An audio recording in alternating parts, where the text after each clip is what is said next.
Bismillahirrahmanirrahim. Kita mulai, hadirin sekalian. Assalamualaikum warahmatullahi wabarakatuh. Innal hamdalillah nahmaduhu wa nasta'inuhu wa nastaghfiruh wa nastahdihi wa natubu ilayhi wa na'udzu billahi min shururi anfusina wa min sayyiati a'malina. Man yahdihillahu fala mudilla lahu wa man yudlil falan tajida lahu waliyan mursyida. Ashhadu an la ilaha illallah wahdahu la syarika lah wa ashhadu anna Muhammadan abduhu wa rasuluh sallallahu alaihi wa ala alihi wa ashabihi wa man walah. A'udzu billahi minasy syaithanir rajim. Ya ayyuhalladzina amanu taqullaha haqqa tuqatih wa la tamutunna illa wa antum muslimun. Allahumma anta rabbi la ilaha illa anta khalaqtani wa ana 'abduka wa ana 'ala 'ahdika wa wa'dika mastata'tu a'udzu bika min syarri ma sana'tu abu'u laka bi ni'matika 'alayya wa abu'u bi dhanbi faghfir li fa innahu la yaghfiru adh-dhunuba illa anta. أصبحنا على فطرة الإسلام وعلى كلمة الإخلاص وعلى دين نبينا محمد صلى الله عليه وسلم وعلى ملة أبينا إبراهيم حنيفا مسلما وما كان من المشركين. أما بعد. اللهم إنا نسألك علما نافعا ورزقا طيبا وعملا متقبلا. اللهم علمنا ما ينفعنا وانفعنا بما علمتنا وزدنا علما وهدى وتوفيقا. اللهم علمنا ما ينفعنا وانفعنا بما علمتنا وزدنا علما وهدى وتوفيقا. آمين يا رب العالمين. Hadirin sekalian, ibu-ibu dan bapak-bapak, ikhwani wa akhawati fillah, rahimakumullah. Jadi rahimakumullah ini kalau di Arab tidak boleh, di Indonesia boleh. Kalau di Arab itu kalimat tarhim itu untuk orang yang sudah meninggal, semoga Allah merahmatinya. Maka bahasa kita kan almarhum gitu kan. Cuma kalau untuk orang yang masih hidup seperti panjenengan ini, kalau untuk orang Arab dibilang hafidhakumullah atau doa-doa yang lain.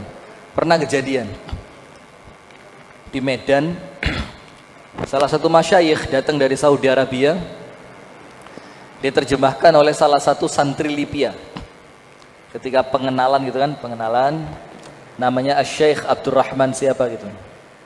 Wa ila Asy-Syaikh Abdurrahman rahimahullah falyatafaddal mashkuran. Maka kepada Syekh Abdurrahman kami persilahkan, katanya. Rahimahullah, kami persilahkan. Dibilang sama dia, maju dia. Kalau ana sudah rahimahullah tidak bisa maju, katanya dia. Dan ini tidak ngerti nih. Jadi ada istilah-istilah yang memang tidak pantas dipakai untuk orang yang masih hidup. Walaupun secara doa boleh saja. Cuma kadang-kadang kalau kita berbicara dengan bahasa orang lain, itu kita perlu ngerti apanya? Budayanya, biar tidak salah penempatan.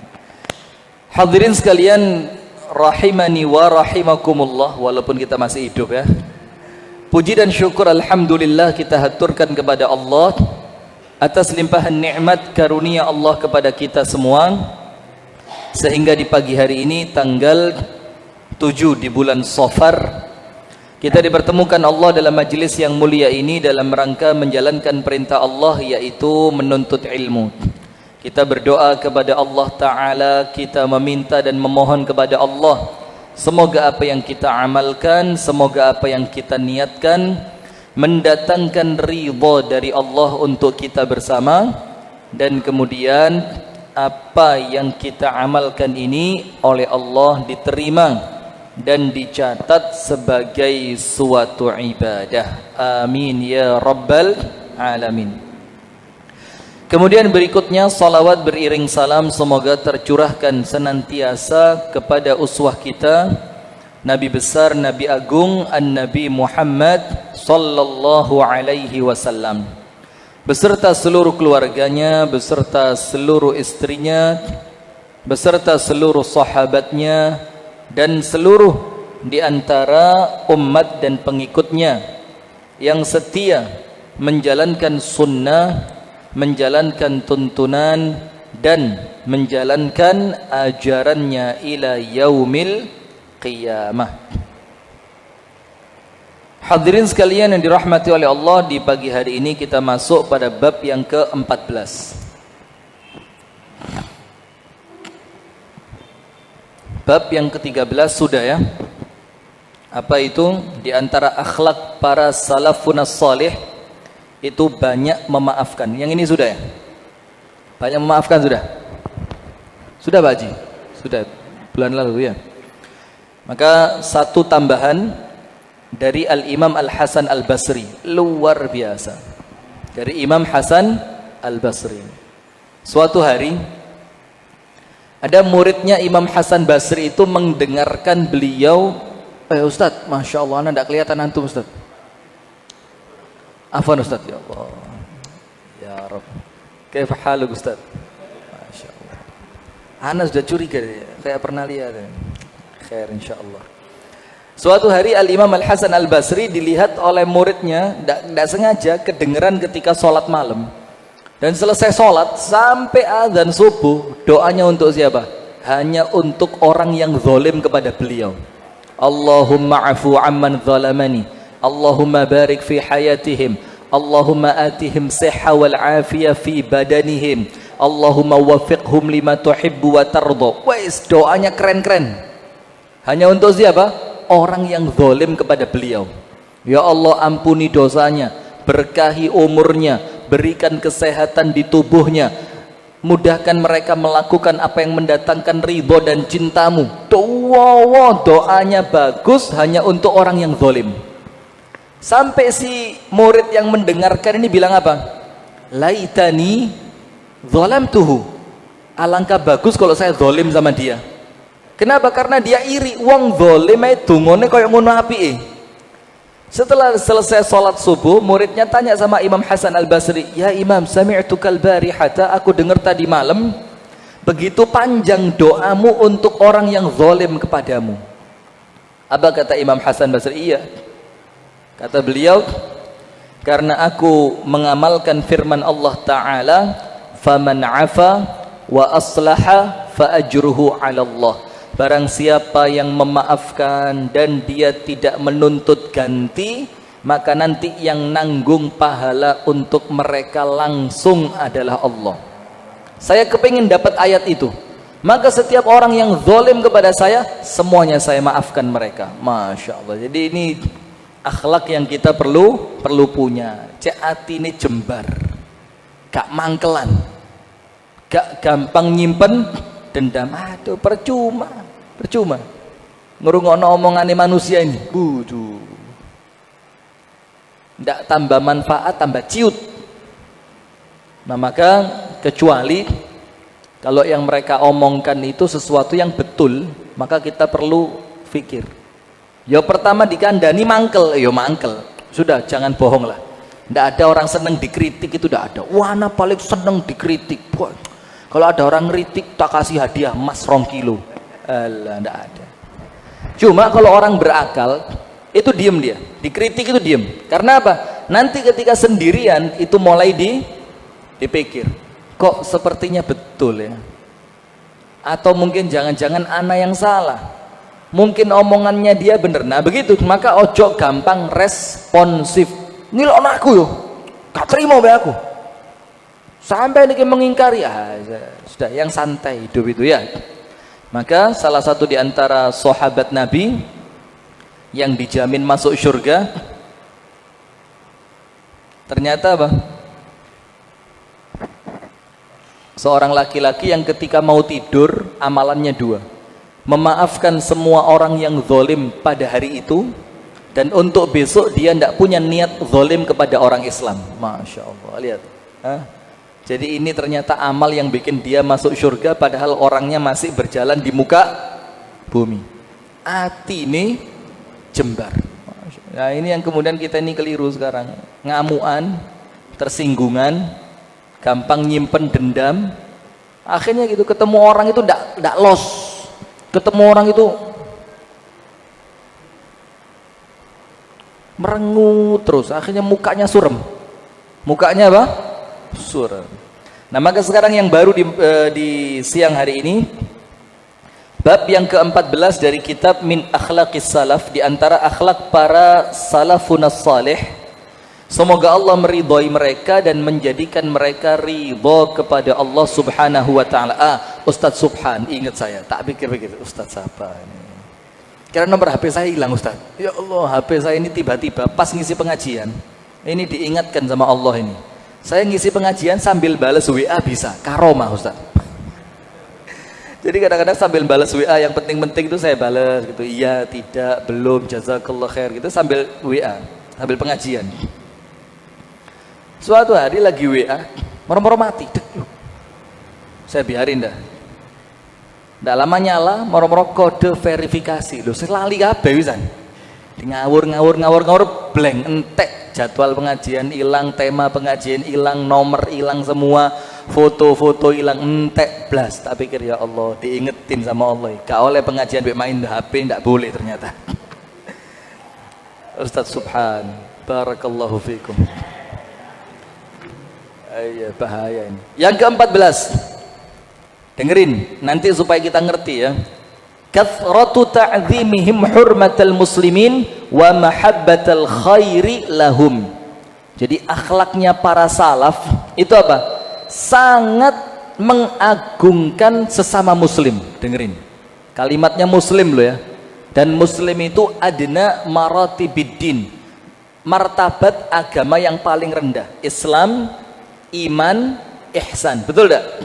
Ketika malaikat Jibril datang, Jibril, Muhammad, apa itu Islam? Dijelasin Islam, rukun Islam yang 5. Betul. Muhammad, apa itu iman? Dijelaskan rukun iman yang 6. Yang ketiga, Muhammad, apa itu ihsan? Dikatakan ihsan itu ibadah sama Allah seakan-akan mampu melihat Allah. Kalau tidak mampu, yang yakin bahwa panjenengan dilihat oleh Allah. Nah, maka Islam ini derajat agama yang paling rendah. Artinya apa?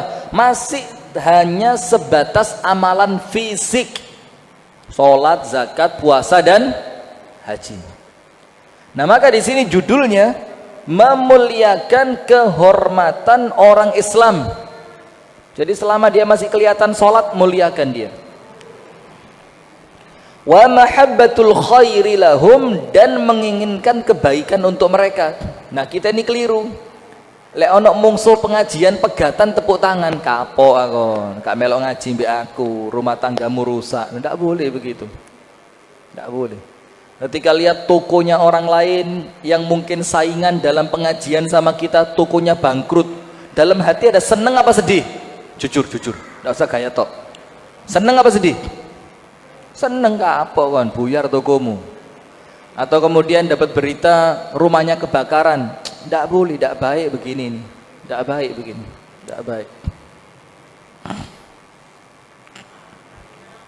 Jadi judulnya itu memuliakan kaum muslimin dan mencintai atau menginginkan kebaikan untuk mereka.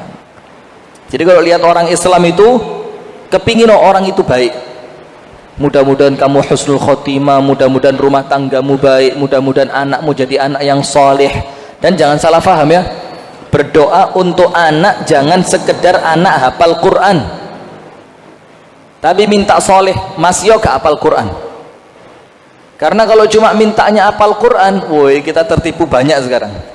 Banyak yang kita lihat sudah hafal Quran, tapi pacaran. Dan saya lihat dengan mata kepala saya sendiri. Hafal Quran 30 juz, mungkin atau tidaknya saya tidak tahu. Yang penting dia sudah lulus dari pondok tahfidz dan pegang ijazah bersanad. Ijazahnya bersanad, bukan ijazah asal hafal, enggak, ada sanadnya. Pacaran. Artinya jangan salah doa ya, maka minta doa itu anak yang soleh. Karena di antara yang pahalanya tidak terputus itu bukan anak yang ngapal Quran, waladun salihun yad'u lahu, anak soleh yang senantiasa mendoakan orang tuanya. Nah, ini tepat ini. Ditambah lagi wis soleh apal Quran, tambah keren. Antum kenal Al-Imam Al-Qurtubi? Al-Imam Al-Qurtubi, didikan ibunya, lihat. Dibilang sama dia, hafadztul Qur'ana wa ana ibnu sab'i sinin, aku apal Quran umur 7 tahun. Wala ufariqu jama'atas salati mundu 8 sinin, dan aku tidak pernah ketinggalan sholat berjamaah mulai 8 tahun sampai mati. Lihat, apal Quran berapa? 7 tahun, dan tidak pernah meninggalkan sholat jamaah semenjak umurnya 8 tahun. Wa katabtul haditha wa ana ibnu 10 sinin, dan aku mulai meneliti hadis umurku 10 tahun. Ini orang zaman dulu matengi cepet, kita skarbitan gak mateng-mateng. Mogol, apa mogol ini? Atau sih ya. Bongkeng, ngerti bongkeng? Kenapa begitu? Kenapa kita perlu memuliakan kaum muslimin? Dengarkan, li'annaha min jumlati sya'airillah, karena umat Islam itu termasuk jumlah bentuk dari syiarnya Allah. Sekarang lihat, orang kafir ngelihat Islam dari mana? Orang kafir tahu Islam dari siapa? Ya, dari perilaku kita kan? Maka kita ini termasuk syiarnya Allah. Kalau kita ini ngamuan, di embong gak ngalah, kemudian di pasar ngakali, di rumah tangga banyak yang rusak, di masyarakat suka mengucilkan diri, akhirnya apa? Ya akhirnya syiarnya Allah salah satu berupa kaum muslimin dipandang rendah. Nah, sering saya sampaikan, termasuk terakhir kemarin di Malang, saya sampaikan, sudahlah, ayo teman-teman yang ngaji sunnah ini kumpulo di masyarakat sing api, melo kerja bakti, bahkan kalau perlu ikuto Karang Taruna. Maka acara teman-teman Mojokerto bikin kompetisi futsal, wah itu top, itu bagus. Supaya apa? Supaya mereka ngerti orang yang mengamalkan sunnah itu humble. Ngerti humble? Humble itu yang kalau ngangkat wajan panas ada humble-nya itu. Oh, jampel. Humble itu orangnya ramah, blater, gampang diajak ngomong gitu loh. Terus camping itu, Mat, itu bagus tuh camping. Jangan eksklusif, terbuka. Ayo ngadakno camping bareng-bareng, tapi tulis khusus laki-laki. Dan penggunaan kalimat ikhwan akhwat itu ya kadang-kadang sekarang bermasalah. Ketika tulisannya khusus ikhwan, itu yang merasa tidak pernah ngaji dek muhajirin, anak kudu ikhwan nih, padahal lanang, dia tidak ngerti arti ikhwan itu laki-laki, dikira dia ikhwan itu orang yang sudah ngaji. Maka tulis aja, tidak apa-apa kok, khusus laki-laki, khusus pria. Cek mereka datang nanti di tempat camping, diajak ngobrol bareng, gak usah kedukuran lah, melok larung sajen, musyrik loh, musyrik loh. Kedukuran terlalu tinggi, santai dulu. Nah, karena apa kita memuliakan umat Islam? Karena mereka termasuk dari syiarnya siapa? Allah Subhanahu wa ta'ala. Dan memuliakan syiarnya Allah ini termasuk orang yang hatinya bertakwa. Maka lihat, salah satu ciri takwa itu apa? Kalau ada syiarnya Allah dimuliakan. Kalau ada syiarnya Allah apa? Dimuliakan. Maka dalam surah Al-Hajj, ayat yang ke-32, Allah Ta'ala berfirman, "Dzalika wa man yu'azzim sya'airallahi fa innaha min taqwal qulub." Seperti itulah kata Allah. Maka barang siapa yang mengagungkan, barang siapa yang memuliakan syiar-syiarnya Allah, maka itu tanda hati orang yang bertakwa. Dan ini dalil juga bahwa takwa itu di mana? Dalam hati. Maka ketika hadis Rasulullah mengatakan at-taqwa hahuna, ngarah ke hatinya sampai berapa kali? 3 kali. Maka disebutkan oleh Allah di sini, maka barang siapa yang memuliakan syiarnya Allah apa? Ya termasuk hari Jumat, masjid, itu syiarnya Allah. Dan salah satu bentuk syiarnya Allah bulan Ramadan, bulan haji, bulan suci. Dan termasuk syiarnya Allah kaum muslimin. Ini syiarnya Allah, ojo diganggu, jangan diganggu. Kalaupun ada di media sosial orang yang menghujat kaum muslimin, kalaupun antum sepakat dengan hujatan itu, minimal ojo melo-melo, minimal jangan ikut-ikut. Walaupun antum sepakat, ini memang orang perlu dihujat. Kenapa? Karena orang kafir gak ngerti. Orang kafir itu ngelihatnya mereka muslim masih ya telah dianggap, wah ini Muhammad Iqbal. Antum namanya Muhammad Iqbal bukan? Muhammad Iqbal yang tadi malam di sana. Masya Allah, sudah dapat jodoh? Mudah-mudahan pulang masjid dapat jodoh, amin ya rabbal alamin. Masih kecil 19 tahun udah ngebet nikah, kemecer gitu. Sudah ya, maka jangan ikut-ikutan di media sosial. Karena ilmu, sampai ilmu jarah wa ta'dil, ngerti jarah wa ta'dil? Jarah wa ta'dil itu ilmu rijalul hadith. Ini dhaif, ini apalannya lemah, ini mutharib, orangnya kacau otaknya, ini orang ini ada penyakit khobal. Dalam ilmu hadis itu ada penyakit khobal. Khobal itu apa? Nome powinter. Saking kakean ilmu waktu muda, ketika tua kapasitas otak berkurang, ilmu yang terlalu banyak akhirnya campur dari siji. Tafsir jari sirah, sirah jari tafsir, ayat jari hadis, hadis jari ayat. Ini khobal namanya. Nah itu boleh, tapi ingat, jarah wa ta'dil itu bukan ilmu yang dipelajari di pinggir pasar. Jarah wa ta'dil itu bukan ilmu untuk menyerang diri seseorang, tapi apa? Dipelajari ketika antum konsen dalam ilmu hadis. Artinya apa? Bukan santapan media sosial. Contoh, kita nyerang salah satu sosok pembesar ormas Islam yang kita anggap nyeleneh. Orang kafir tahu enggak kalau dia nyeleneh? Enggak tahu. Orang kafir taunya dia Islam. Ketika antum nyerang dia di media sosial, orang kafir keplok-keplok terus, no, sip, bagus. Bahkan kalau perlu antum dibelikan kuota gratis sama mereka. Entek no le perlu. Akhirnya apa? Muncul permusuhan di antara kaum muslimin. Nah, maka saya sarankan, mungkin Ustadz Subhan ini yang menetap di Mojokerto ya, bahas kitabnya Syekhul Islam Ibnu Taimiyah 2. Nomor 1 tipis, kitabnya kecil, Al-Iman. Cek ngerti hakikat imannya salaf itu seperti apa. Yang kedua, Al-Ulfah judulnya. Ulfah itu persatuan. Itu bukan kitab kaleng-kaleng loh ya, kitabnya Syekhul Islam Ibnu Taimiyah. Beliau betul-betul menunjukkan ojo sampai permusuhan ini diketahui orang kafir. Jangan sampai. Apalagi sing podo-podo ngaku dirinya sunnah, cuma 1-2 masalah ada perbedaan, wajar, betul, wajar. Antum kalau kepingin manusia tidak berbeda, ojo jadi manusia sudah. Lu serius? Jangan jadi mendadak. Namanya manusia itu pasti berbeda. Nah, maka dengan itu muliakan umat Islam.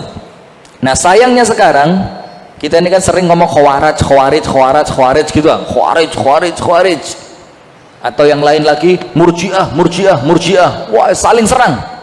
Kelompok sini dibilang murjiah, kelompok sana dibilang khawarij. Terus apa saja nih? Terus yang ahlu sunnah yang mana? Kok bingungi jadi. Nah, maka begini, kita perlu tahu hukum taklifi dalam Islam itu 5. Ini biar pinter ya. Hukum taklifi dalam Islam ada berapa?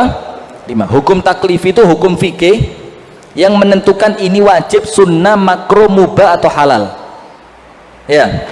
Yang pertama wajib. Yang kedua sunnah. Yang ketiga mubah. Yang keempat makruh, yang kelima haram. Wajib, sunnah, mubah, makruh, haram. Ya cuma 5 ini. Dan para ulama sepakat, antum buka kitab Raudhatun Nadhir milik Al-Imam Ibnu Qudamah, usul fikih madhab Hambali, Raudhatun Nadhir wa Junnatul Munadhir. Orang yang dicela itu yang meninggalkan yang wajib dan melakukan yang haram, itu yang boleh dicela. Meninggalkan apa? Wajib dan melakukan yang haram. Sementara meninggalkan yang hukumnya sunnah atau melakukan yang hukumnya makruh, ulama sepakat tidak boleh dicela. Kenapa? Kalau antum mencela orang yang melakukan yang makruh, artinya antum menjadikan yang makruh hukumnya apa? Haram. Kalau antum mencela orang yang meninggalkan sunnah, berarti buat apa ada sunnah wajib? Nah, menisan lawis. Faham tidak? Nah, ini maka hati-hati betul. Maka kita ini belajar fikih, yo penting memang. Penting, cek ngerti bisa menempatkan mana akidah, mana fikih dan muamalah. Nah, ini kadang-kadang hanya orang riwa-riwi rumah masjid tapi gak tahu sholat qobliyah, gak tahu sholat ba'diyah. Apa itu? Ngaji di Imam Syafi'i pirang-pirang tahun gak tahu ba'diyah, gak tahu qobliyah. Loh, apa dosanya dia? Yang wajib apanya? Zuhurnya 4 rakaat, ba'diyah, qobliyah hukumnya apa? Berani antum ngomong wajib? Oh, tak tahzir antum nanti. Nggak boleh ngomong wajib. Nggak boleh. Artinya apa ya? Yang 5 ini kita perlu ngerti. Wajib diikat dengan haram. Wis, ini wajib bi haram sak paket. Artinya apa sak paket? Ketika ada yang meninggalkan wajib atau melakukan yang haram, boleh dicela. Tapi ingat, dicela bukan dilokno loh. Wah, itu aduh, bukan itu maksudnya. Dia melakukan pelanggaran, itu loh maksudnya. Yudhammu fi'luhu wa yudhammu tarikuhu. Jadi di dzam secara syariat itu kena celaan dia. Yang kedua, makruh dan sunnah. Ini sak paket. Tidak boleh dicela orang yang meninggalkan yang hukumnya sunnah. Tapi sunnah di sini bukan kehidupan Nabi loh ya. Sunnah di sini ilmu fikih yang hukumnya di bawah wajib. Tidak boleh dicela orang yang meninggalkan sunnah, dan tidak boleh juga dicela orang yang melakukan yang makruh. Dan yang terakhir mubah. Mubah ini boleh sekedarnya. Kalau melakukan yang mubah keterlaluan, ini maghrur namanya. Maghrur itu tertipu. Lu kan mubah, lo iya, tapi mubah, ndak datengin pahala, ndak datengin dosa. Kalau waktumu habis buat yang mubah, terus pahala buat akhirat dapat dari mana? Nah, paham ya?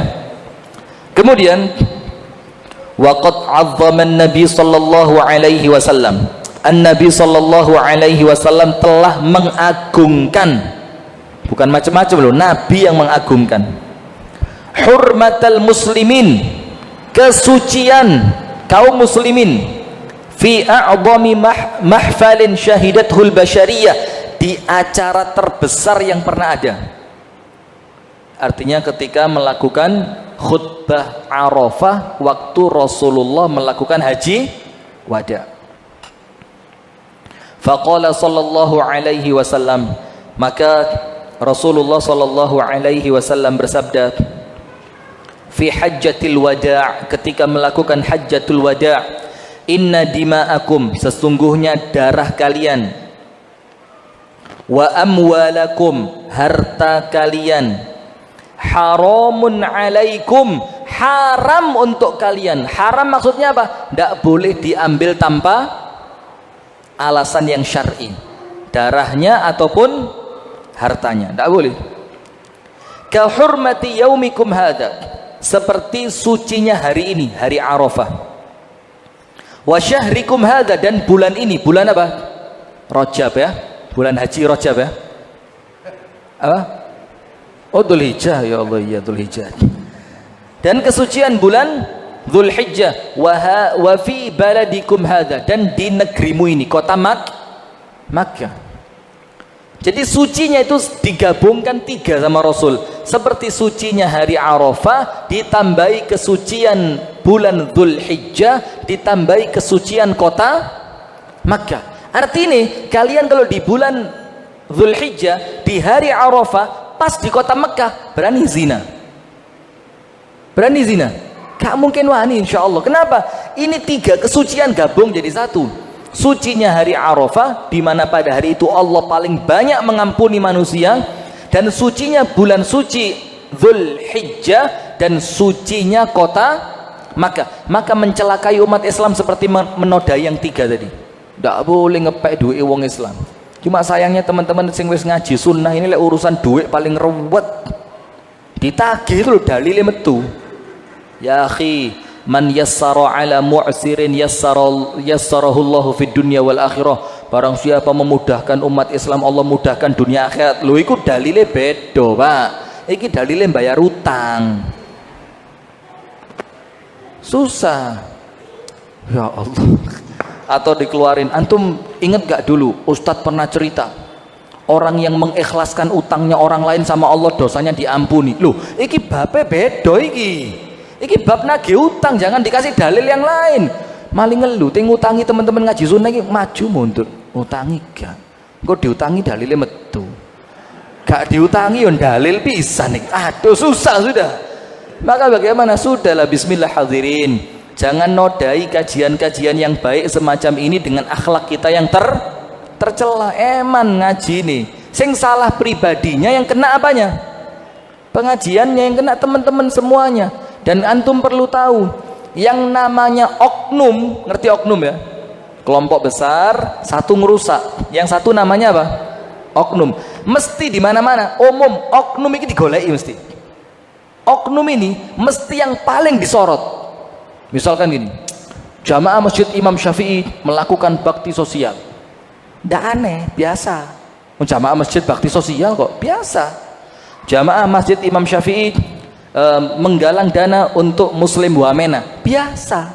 Coba jamaah Masjid Imam Syafi'i, na'udzubillah, saya mau ngasih contoh Ahmad Dhani. Jamaah Masjid Imam Syafi'i, na'udzubillah ya, azanallahu wa iyyakum ajma'in, nas'alullah as-salama wal afiyah, mudah-mudahan selamat semuanya. Tertangkap memperkosa seorang wanita, rame enggak kira-kira? Sing dieling mbek wong jamaahnya atau masjidnya? Oh, Imam Syafi'i. Sing jenggote sak mene-mene iku. Iya, merkosa wong. Lho lah wis nyeriket biyane mencurigakan kok iku. Anakku tak pengin rono iku. Lho iki lak konangan saiki lho, bayangin. Padahal apa? Satu orang ini oknum. Cuma apa, lek kene apik biasa Pak, ndak digoleki mbek wong. Dicarinya itu apa? Kesandungnya itu loh. Dicari kesandung. Dan ini ciri orang yang jahat kata Rasulullah. Apa itu? Alladzina yabtaghuna al-bura'a al-aiba, yaitu orang yang senang mengkorek-korek aibnya orang baik. Itu manusia terjahat kata Rasul. Ono wong apik dinteni lupute. Kapan yo? Ndek endi yo? Kene opo yo? Padahal dampak secara zahir orangnya baik. Cuma karena nafsu syahwat menjatuhkan, itu dicari. Maka hati-hati. Ada nafsu syahwat yang kita mungkin ndak ngeh. Apa itu? Syahwah li isqati annas, syahwat menjatuhkan manusia. Itu ada Pak, hati-hati. Syahwat apa? Menjatuhkan manusia. Wah, hati-hati betul, hati-hati betul. Ini syahwatnya setan. Ketika dia akan menjatuhkan Nabiullah Adam alaihi salam dan nabi-nabi seterusnya sampai kita semuanya, itu mau dijatuhkan sama setan. Dan syahwat menjatuhkan manusia ini sekarang masuk ke dunia pengajian. Gak cocok satu dua ustadz dijatuhkan, dihancurkan kehormatannya, dicari aibnya, dikawolei potongan videonya. Waduh, jahat, jahat. Nah maka Rasulullah katakan, maka jiwanya orang Islam, hartanya orang Islam, bahkan di dalam hadis yang lain ditambahi apa? Wa'irduhu, kehormatannya. Hati-hati, hati-hati. Uang nilainya jelas. Maka dalam fikih Syafi'i dan fikih Hanafi, utang itu tidak boleh pakai mata uang selain emas perak. Utang itu harus dirupakan emas. Tujuannya apa? Biar tidak menzolimi orang sing ngutangi. Contoh, panjenengan utang sama saya tahun 90, 10 juta. Sekarang 2020 misalkan, panjenengan bayar 10 juta, saya mangkel enggak? Lu 10 juta zaman itu oleh kijang kotak. Iya enggak? Kijang itu 10 juta zaman itu. Misalkan itu ya. Sekarang 10 juta dapat apa? Mio bekas gak oleh. Loh ya apa? Nah maka biar tidak mendolimi orang lain, dirupakan apa? Emas. Hitung 10 juta zaman itu dapat emas berapa gram. Nah maka sekarang bayarnya tahun ini yo emas sesuai dengan 10 juta sekian gram itu. Dan nilainya tidak mungkin 10 juta zaman sekarang, betul tidak? Cek gak dolim. Nah menunjukkan apa? Bahwa kalau uang menghancurkan uang orang lain itu takrane jelas, gampang lah. Bayar rego emas piro, njaluk sepuro, selesai. Atau darah dikeplak, powok, balesan keplak, selesai urusan. Sama seperti Raja Ghassan, tahu? Masuk Islam di zaman Umar, ikut haji, kain ihramnya keinjak orang Islam melarat, ngamuk, dikeplak orang Islam melarat tadi. Pak, kamu tidak ngerti saya raja.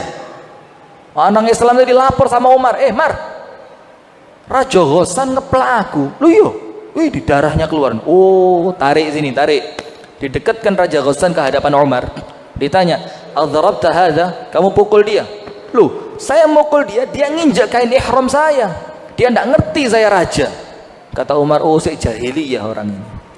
Maka kata Umar, kamu bayar diatnya dia.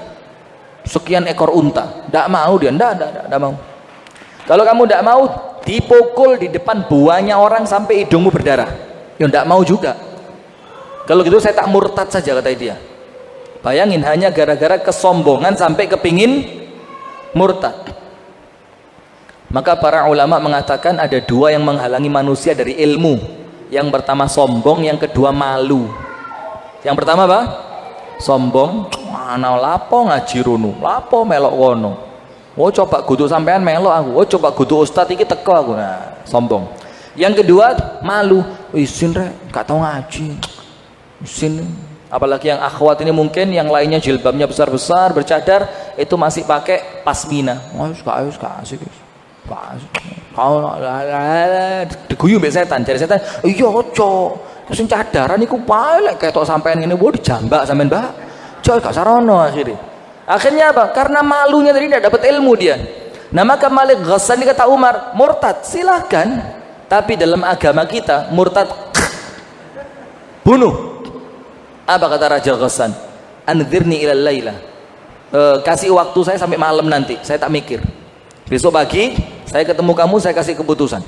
Saya bayar diat atau saya dipukul sama dia.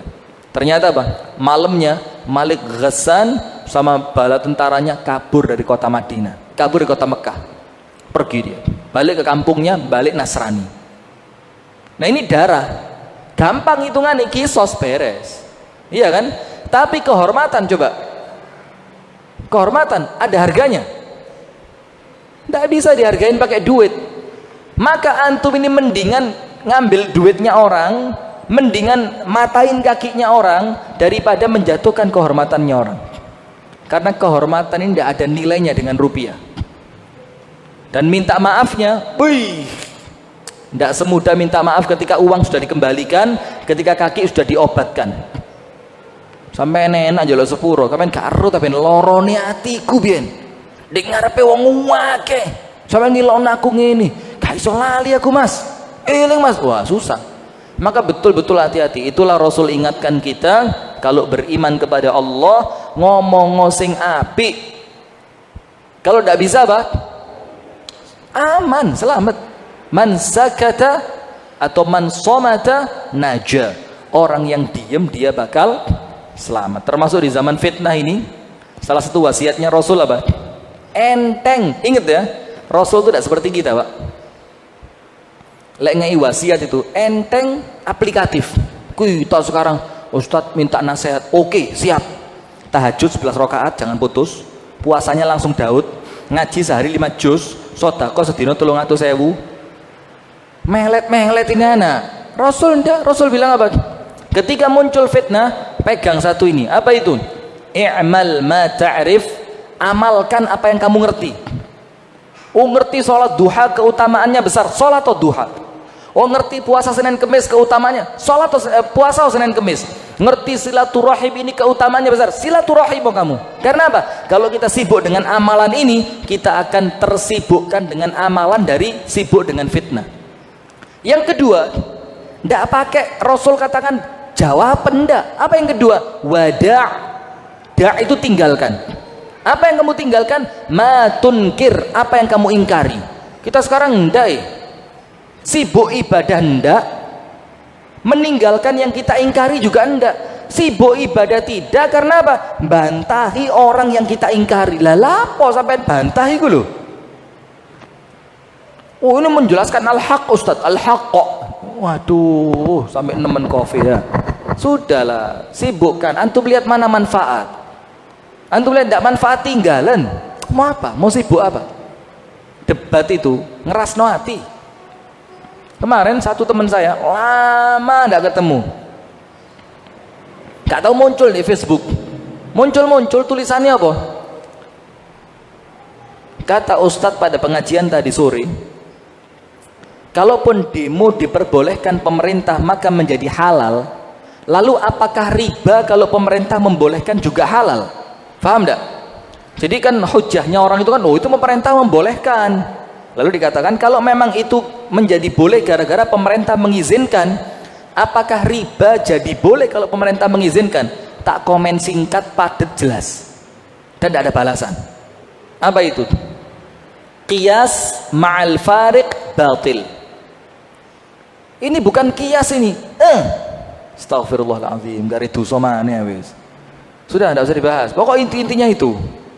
Jadi tidak usah menyibukkan diri untuk rudut. Rudut itu apa? Balas-balesi. Syekh bin Bas saja, sekelas Syekh bin Bas itu tidak mau kok balas-balesi orang. Cukup sekali nasihatin, tidak mau, bas, selesai. Kita amal lagi. Ada orang bantah lagi, kasih satu balasan, gak gelem, wes selesai. Kita diuber. Kolom komentar hilang, ini dua akun lainnya ini. Anak mau selidikin akun palsunya dia. Wah, itu diuber mana, melbu mana? Akun palsunya antum diblokir, golek mana? Karena gara apa entah mas? Nikah makanya mas. Nikah. Biar punya istri, biar ada yang digarap itu di rumah. Satu masih banyak waktu luang, nikah dua. Engkau lek senengane debat papat menisan. Insya Allah kawani debat tuh. Sibuk sama istri, situ njaluk ngene, situ njaluk ngono, ngeluh sampai nanti ya. Mendingan itu daripada debat. Betul enggak? Betul enggak? Betul ya.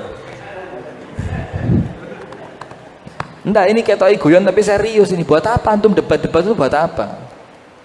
Ilmu itu disampaikan di majelis taklim, bukan di media sosial. Dan ilmu itu didapatkan di majelis taklim, bukan di media sosial. Dan tanya jawab itu di majelis taklim, bukan di media sosial. Kelapo? Antum tidak sadar ya, itu yang debat-debat antum itu subuhan tidak tahu jam berapa itu. Tidak tahu. Bahkan mungkin setengah telu bengi wis sholat subuh deh. Timbang kok keturun tak sholat saiki aku. Boleh jadi begitu, tapi antum kan tidak tahu. Apalagi like debat itu sampai ujung jarinya kayak keringgingan. Ngetik ini.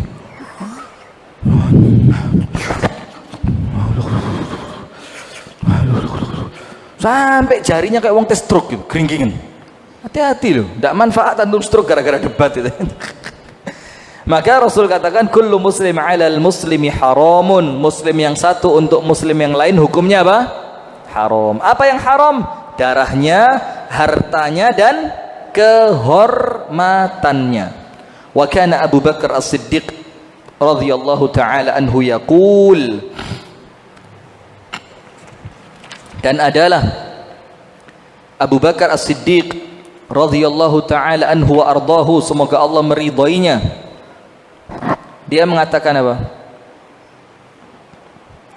La yahqiranna ahadan minal muslimin, sekalipun jangan seorang muslim meremehkan muslim yang lain. Bukan menghina loh, meremehkan. Ihtiqar itu meremehkan. Ihtiqar itu artinya apa? Meremehkan. Meremehkan itu tidak dengan ucapan, jerone hati, sampai ya, atau dengan apa,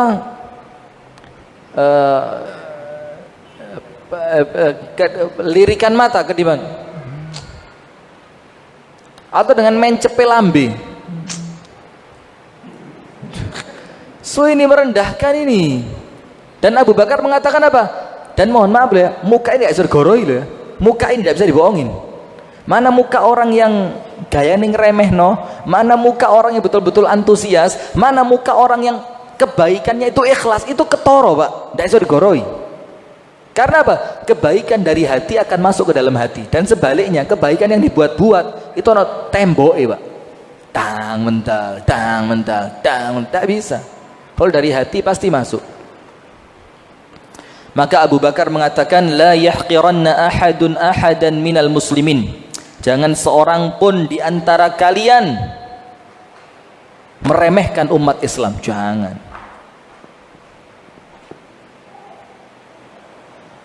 Maka ini pendidikan ini memang betul-betul Pak, ini jangan sampai salah paham dikira PKS atau tarbiyah atau apa loh ya. Jadi kalimatnya ulama ketika mendidik itu memang tarbiyah, begitu Ustaz Subhan ya. Jadi kalimat itu bukan cuma transfer ilmu, hada sahih, hada dhaif, hada haram, hada halal, hada sunnah, hada bid'ah, tidak cuma itu. Tapi cara ulama mendidik itu tarbiyah. Tarbiyah itu apa? Diperhatikan sholat tahajudnya muridnya, diperhatikan akhlak muridnya kepada orang tuanya. Kalau muridnya sudah punya istri, ditanya tentang keluarganya. Kalau muridnya punya pekerjaan, diatur bagaimana kerjanya, sehingga murid itu utuh. Kita tidak digarap satu sisi, liane diculno. Atau jawab anak hanya ceramah ini. Selain itu yo masih itu terus rantum. Bukan guru ini, bukan guru. Guru itu betul-betul mendidik. Deh, muridku iki sopo, dia punya istri berapa, berapa, dia punya anak berapa, kerjaannya bagaimana, itu dipikir Pak sama guru Pak. Dipikir, loh kerjane mek ngene tok lah, anake papat sekolah kabeh. Itu didiskusikan dengan murid-murid yang lain, ya apa ini teman kita, akhirnya utuh pendidikannya. Nah termasuk salah satu yang kenapa saya sampaikan ini, ada begini, saya lupa entah cilok, siomay atau apa gitu, sepeda pancalan, sepeda pancalan. Saya dan beberapa teman berhenti di salah satu masjid, sholat asar, berhenti. Ini tukang cilok masuk setelah pas asar, seret masuk. Lupa lah, pokok sepeda pancal ada tempatnya itu ya, gerobaknya itu kan, entah cilok, siomay, lupa saya. Baru ini belum lama. Terus salah satu murid bilang apa? Ya bukan murid ya, temen jalan tadi bilang begini, loh Ustaz, wis melarat dunyo, kepingin soro akhirat. Kenapa? Dia masuk ke masjid dengan gaya, memang gayanya durung sholat, masih kumus-kumus kok. Kalau sholat kan kelihatan ya, ada bekas air wudhu, masih bersih, seger gitu. Melarat dunyo, golek soro akhirat. Saya betul-betul marah itu. Saya bilang sama dia, antum tidak tahu ini orang sampai sini perjuangannya seperti apa, antum tidak tahu ini orang anaknya berapa, antum tidak tahu dia ini jualan ini untuk apa, antum tidak tahu dia ini bakal nanti sholat jam berapa, itu tidak tahu antum. Ojo sakarepmu dewe lek ngomong. Nah ini tanggung jawab kita sebagai guru, jangan dibiarin. Karena kalau sampai murid kita begitu, sing dimintai pertanggungjawaban salah satunya siapa? Ya gurunya. Hati-hati, ini muslim ini. Saya gelem dodolan nang masjid itu saya ala kuliah hal saya lumayan. Timbang dodolan nang gereja ayo. Mulai nang gereja sampai nilokno maneh. Wis gak gelem salat, melarat dodolan nang gereja. Lho lak solo. Kapan bener ya orang lain di mata kita ini ya? Maka tidak boleh meremehkan umat Islam, tidak boleh meremehkan umat Islam. Antum tahu ceritanya Sultan Abdul Hamid kedua yang ada laki-laki, wah top, tiap malam borong khomer. Dan ini ceritanya bukan cerita kaleng-kaleng, ditulis di kitab-kitabnya para ulama. Tiap malam borong khomer sak kampung dintei. Orang kampungnya bilang la haula wala quwata illa billah.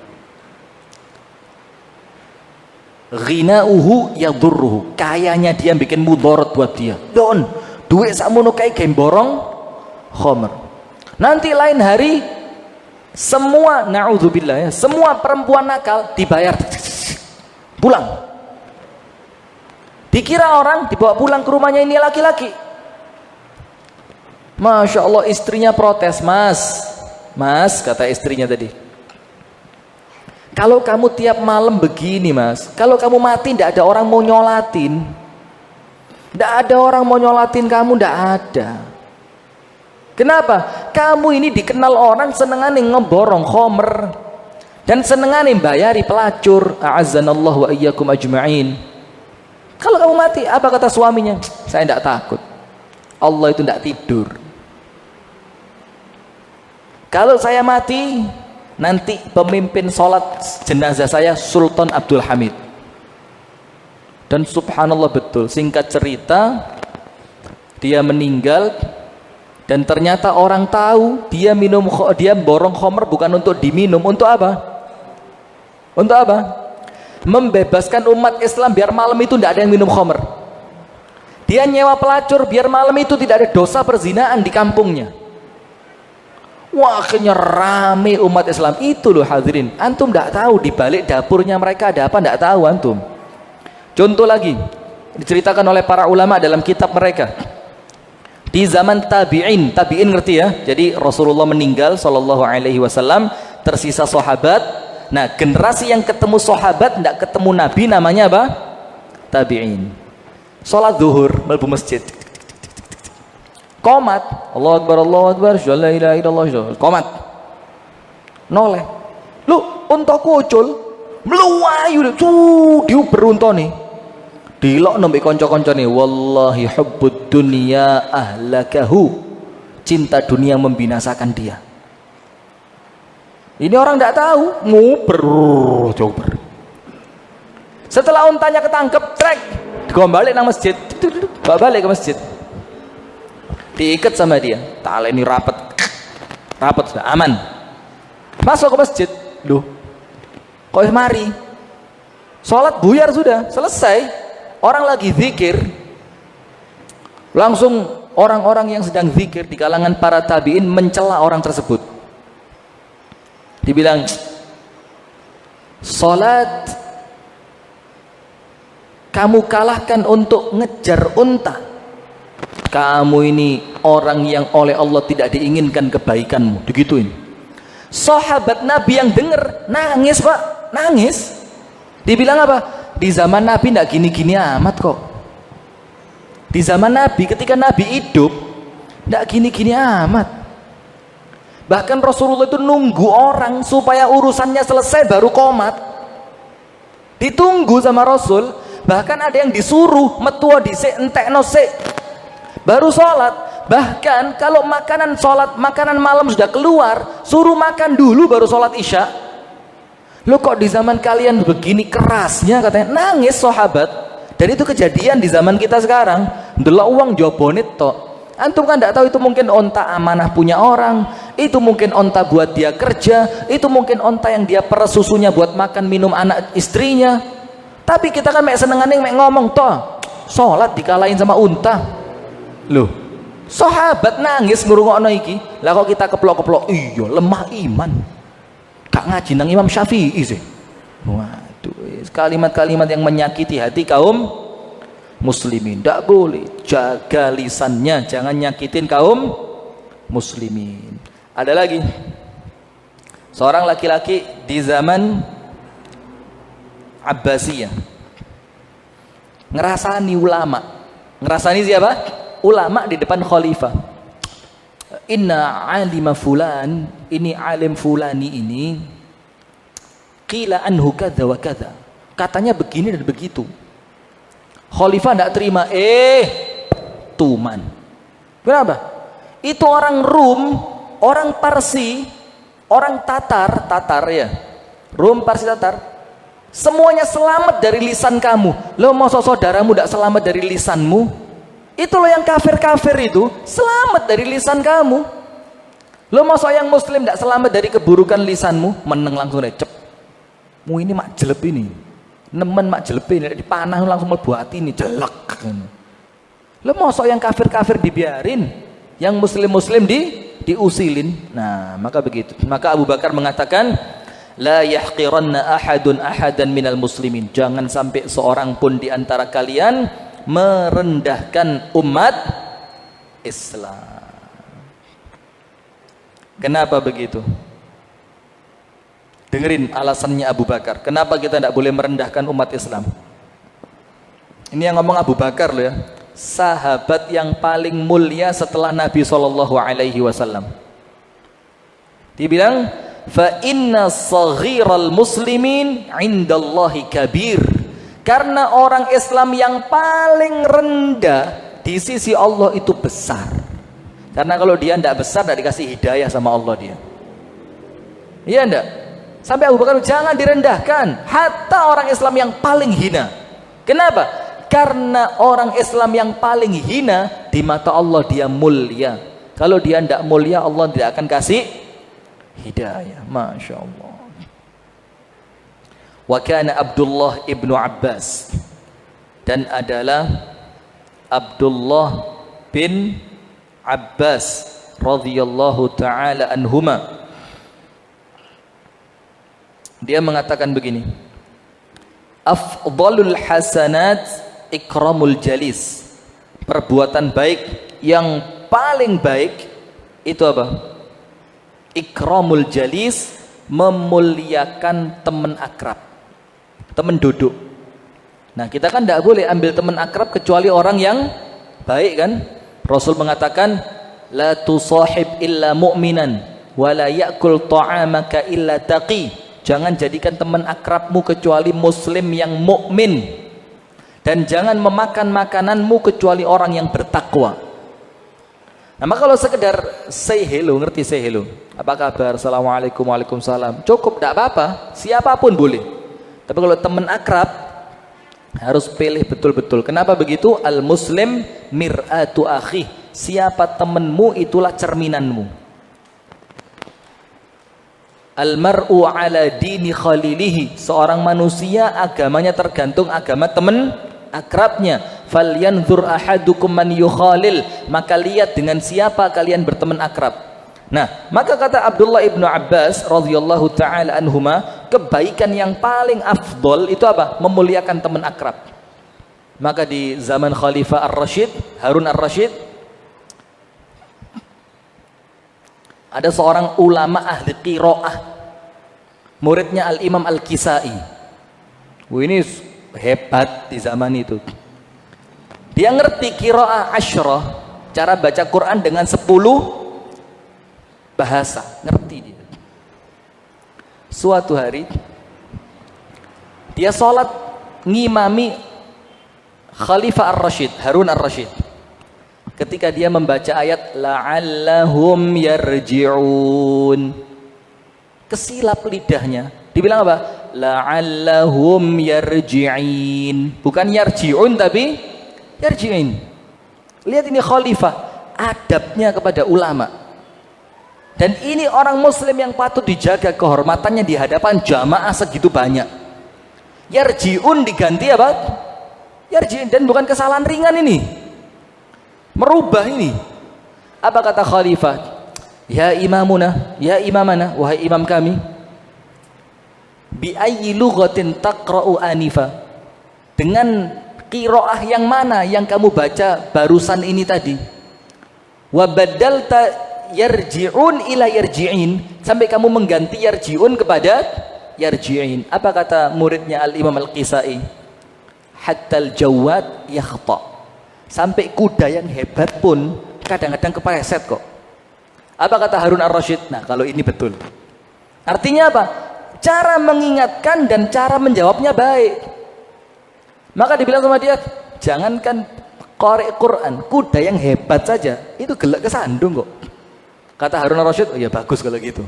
Artinya bukan langsung disalahkan, tapi apa? Itu pakai bacaan apa barusan? Lek kita, Pak, ndak keru bacaane, dia pakai wares, pakai apa? Lu keliru Fatihah rek. Maliki yaumiddin, lu iki lak mimit dawa jane kok ndek, langsung diamuk. Imam keliru. Loh, lah inting ini. Bukan imamnya keliru, ente yang nggak ngerti. Maka untuk kita hati-hati. Ini sekelas Harun Ar-Rasyid. Dan jangan dibayangkan pemimpin di zaman itu seperti sekarang loh ya. Maaf apa bicara loh ya. Pemimpin di zaman itu, Pak, hafal Quran mulai cilik. Khataman kitabnya ulama di bawah guru apa? Di bawah guru dari bapaknya. Tidak boleh jadi khalifah kecuali khatam Quran, kecuali ngerti hadis. Itu pun punya adab. Cerita yang lain di zaman Harun Ar-Rasyid. Ada 3 orang yang butuh duit. A, B, C. Ini sering diceritakan kan? A punya duit 100 dirham. 100 dirham. Uang ini perlu mau dipakai. Dikirimi surat sama B. Afwan ya, ana betul banget butuh fulus 100 dirham. Lah kok pas? Gak sempat dibuka itu duit, kirim nang B. Jret. Lihat ini temen ini ya, memuliakan muslim ini. Nanti antum tak ceritani kisah tentang ini juga. Memuliakan muslim ini. Duit sampai di B. Dorong sempat dibuka. C kirim surat. B, afwan ya, banget ana butuh fulus ini 100 dirham. Lah kok pas? Dorong sempat dibuka. Dikirim ke C. Nyoh, C, buat kamu saja. Sama-sama butuhnya loh ini. Bukan uang sisa loh. Kita uang sisa kalau medit. Sisa medit. Ini enggak sisa, ini uang dia butuh kasihin C. Datang duit di C. Ngirim surat nang C. C, ana butuh fulus C. 100 dinar, 100 dirham. Betul banget butuh fulus ini. Belum sempat dibuka sama C, dikirim balik nang A. Ditelok mbek A. Lah iki lak kantongku mang. Lah kok muter-muter ngene ditakoni C oleh tekan ndi? Kirimi B. Lo alah. Akhirnya uang 100 itu dibagi mereka bertiga. Dan ketika kisah ini terdengar oleh Ar-Rasyid, oleh Harun Ar-Rasyid, mereka dikasih uang yang mencukupi kebutuhan mereka seumur hidup. Lihat ini orang muslim. Nah, kita sekarang ndai. Maka hadirin, lihat gerak-gerik muka teman kita itu konangan, Pak. Dia butuh duit, anaknya sakit, mau masuk sekolah ndak ada biaya. Itu gerak-geriknya ketika masuk rumah kita itu konangan. Jangan dipermalukan. Butuh apa? Ojo, tawanono. Lu kita ini merendahkan orang hobi. Lu kowe itu kon-kon sing butuh kono. Enggak kelem ngomong ya wis sak karepe butuh kok gengsi. Loh. Bukan masalah butuh gengsi, antum yang ngerti. Ini waktunya anak sekolah bayar, ini waktunya istrinya melahirkan, dia datang ke rumah antum, ya ndak mungkin kata ceramah. Kata apa? Nyele duit. Jangan diganggu dia. Bilang, anak ini ada duit nganggur. Kalau antum mau pakai dulu, fadl. Walaupun dia belum ngomong. Iku hati ini pakai digerujuk es, Pak. Antum tahu ucapannya Syekh Utsaimin dalam kitab Syarah Riyadhus Shalihin. Lah kita ini moco sing atos-atos itu Bang Raya. Syekh Utsaimin mengatakan, jabrul khawatir min a'dhamil hasanat. Nutupi kesusahan hatinya orang Islam ini kebaikan yang paling baik.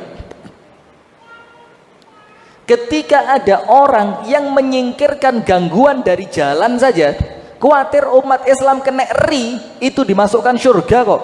Apalagi menjaga sakit hatinya umat Islam. Bukan cuma surga, surga yang paling tinggi kata Syekh Utsaimin.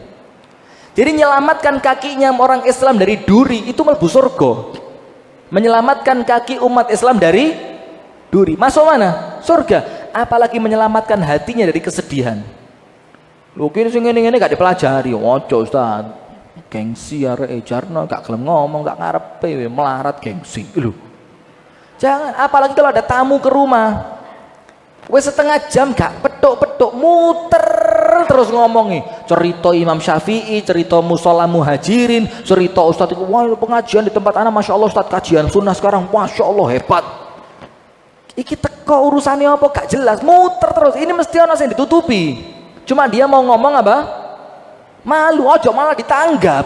Oh di tempat anak susah kajian sunnah ini. Tempat anu kok bisa, ini malah ditanggap. Takono ndeken, akhi. Afwan ya, antum sepertinya ada perlu. Anak kalau bisa tak bantu antum. Ngomong, gituin cek gak sungkan uang itu. Nah ini loh Pak memuliakan umat Islam itu. Ojo me urusannya menegakkan hak, menjatuhkan batil.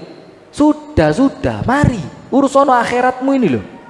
Salat sing genah, poso sing genah, baca Quran. Nah, kok mali panas gini ya? Maka Abdullah ibnu Abbas mengatakan, afdalul hasanat ikramul jalis. Kebaikan yang paling baik memuliakan teman akrab. Wa kana yandur ilal Ka'bah. Kemudian dia ngelihat ke Ka'bah.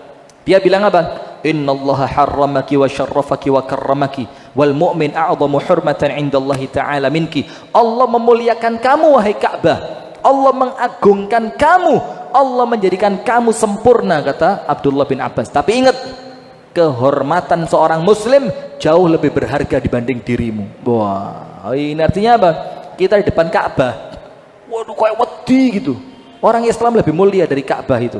Maka Rasulullah katakan, hancurnya Ka'bah lebih ringan dibanding terbunuhnya satu laki-laki muslim. Terakhir, wa kana Ikrimah yaqul, kemudian Ikrimah muridnya Abdullah ibnu Abbas mengatakan, iyyakum an tu'dhu ahadan minal ulama, jangan kamu menyakiti seorang pun di antara ulama. Fa inna man adza aliman faqad adza Rasulullah, karena siapa yang mengganggu orang alim dia ganggu Rasulullah.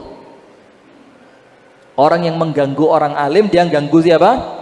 Rasulullah. Maka antum tahu Syekh Saleh Al-Utsaimin masih hidup sampai sekarang, ngajar di Madinah. Saleh Al-Utsaimin, salah satu muridnya Syekh Utsaimin, ngaji ba'dal maghrib sampai isya di Nabawi.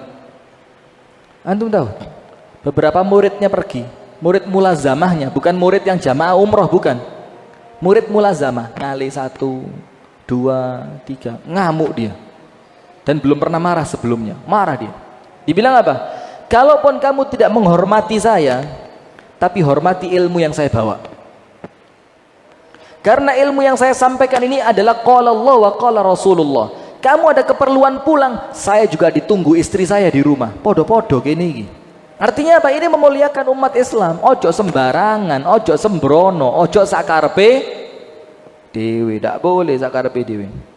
Maka jangan mengganggu ulama, karena barang siapa mengganggu ulama, dia telah menyakiti Rasulullah sallallahu alaihi wasallam. Fata'ammal ya akhi fi nafsik, maka perhatikan diri kalian masing-masing.